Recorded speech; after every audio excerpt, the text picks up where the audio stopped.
tentang orang-orang yang ingin merasa dekat tapi justru takut untuk tersakiti.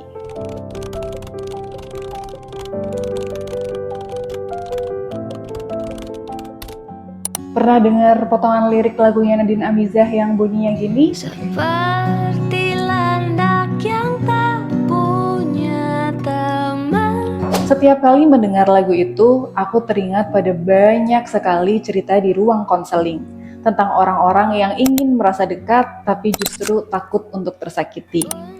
Pernah nggak sih kamu merasa begitu? Ingin dipahami tapi takut disalahartikan, ingin terbuka tapi takut nggak diterima, hingga akhirnya memilih diam, pura-pura kuat, dan menjaga jarak agar tidak terlalu sakit. Ada satu kisah lama tentang landak. Cerita dimulai dengan seekor landak yang sedang kedinginan saat musim dingin tiba. Ia mencoba mencari sesama landak untuk berdekatan agar merasa lebih hangat. Namun, mereka menyadari bahwa kulit mereka dipenuhi duri. Apabila terlalu dekat, duri-duri di kulitnya dapat menyakiti satu sama lain. Karena itu, mereka dipaksa memilih dua pilihan yang sama-sama sulit atau dilema. Dilema untuk memilih tetap saling berdekatan agar tidak merasa kedinginan dengan konsekuensi terluka karena tertusuk duri, atau saling menjauh agar tidak merasa dilukai ataupun melukai, tapi harus menanggung kedinginan dan sendiri. Akhirnya, agar tetap hangat dalam cuaca dingin, mereka harus membuat jarak agar tetap dapat merasa hangat tanpa menyakiti satu sama lain dengan duri mereka. Filsuf Jerman Arthur Schopenhauer menulis kisah ini pada tahun 1851 dan menyebutnya dengan The Hedgehog Dilemma. Beberapa dekade kemudian, Sigmund Freud menggunakannya untuk menjelaskan sifat dasar manusia, bahwa kita semua ingin dicintai, tapi di saat yang sama kita juga takut akan rasa sakit yang muncul dari kedekatan itu. Dan faktanya, dilema tersebut paling kuat terasa di masa remaja. Erik Erikson yang terkenal dengan teori perkembangan psikososialnya menjelaskan bahwa remaja sedang berada di tahap pencarian identitas. Masa di mana seseorang sering muncul pertanyaan di dalam hati tentang siapa aku dan apakah aku cukup baik untuk diterima.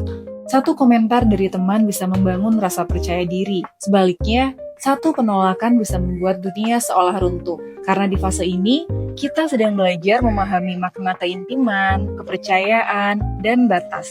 Namun, kita juga masih membawa pola cinta yang dulu terbentuk di masa kecil. John Bowlby dalam attachment teorinya menjelaskan bahwa kita belajar tentang kepercayaan dan rasa cinta dari hubungan pertama kita dengan orang tua atau pengasuh. Kalau sejak kecil kita merasa aman dan diterima, maka kita tumbuh dengan keyakinan bahwa dunia bisa dipercaya dan bahwa mencintai tidak selalu berakhir dengan kehilangan.